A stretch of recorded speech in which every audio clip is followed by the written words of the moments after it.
The theme for this year's Singapore Food Festival is curry and spices, and that even extends to its desserts. If you thought an ice-cold tasty treat could soothe your burning mouth, well, you better choose carefully if you're at Galta Gelato.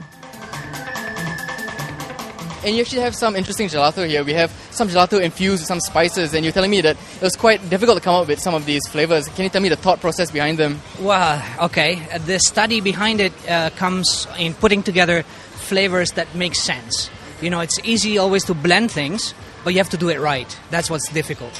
We have come up with a short range of spicy flavors that I think are interesting. We had a very good response so far. People are willing to try. One interesting one is the sansho pepper. It's a Japanese pepper that naturally grows with a scent of lime, and then it becomes cinnamon, and in the end you get the pepper. So we've been able to blend that into an ice cream, which is not too aggressive at the palate, but is able to give you this whole range of flavors. Another one, it's chocolate and chili. Chocolate and chili, it's a recipe that over in Italy and in Europe, it's a very common flavor because a lot of people really enjoy it. Not too many Singaporeans here are used to it yet, but I've seen that the response, especially from the Indians, is very good. They really appreciate it. Again, we use a high percentage dark chocolate, 70%.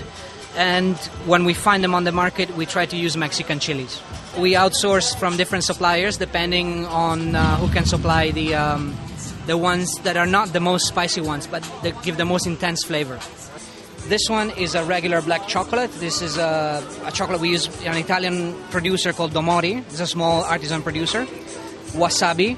We use a real wasabi blended with milk that provides a more softer, gentle taste with a punch in the end. Is it very hot?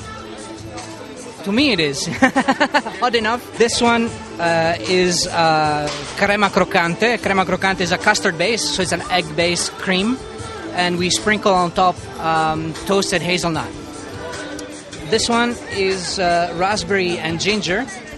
Raspberry and ginger, we produce very intense raspberry ice cream, and then we slice the ginger as it comes out of the ice cream machine. We move on. This is strawberry and milk. We produce the two ice creams separate, and then we blend by hand. So we get the effect, the marbling effect. This one in the end is the vanilla and saffron. Again, we try to use a vanilla from Madagascar because it's one of the most intense ones. And Spanish saffron. Yeah, not too dark in the yellow, but very intense on the flavor. This is a regular lemon. If your mouth is burning hot, you can refresh it with lemon. How long does it take to actually make this? And you told me you make it by hand every day. We do, yes.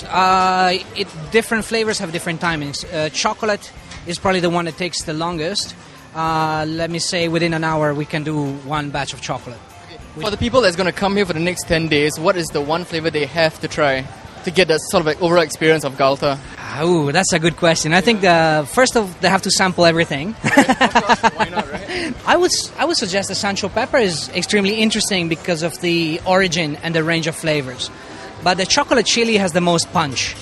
So if you're here for the punch, or if you've been already punched by the other stalls, the chocolate chili would be the one. Okay, so you created these flavors just for the Singapore Food Festival. Will you sort of introduce them to your everyday menu back at your shop? I will try. I will try that, and I will try also to some of my private customers. All right, fair enough. Yes. Okay, at the end of these 10 days, if people are dying for more of your gelato, where do they go? Oh, I have a small shop in Parco and Millennium Walk. All right, awesome. Thank you so much for your time, Giacomo. All right, fantastic. It's a pleasure. Thank you very much. Hope to see you soon. Well, it seems you can't escape the spices even if you're there for something sweet.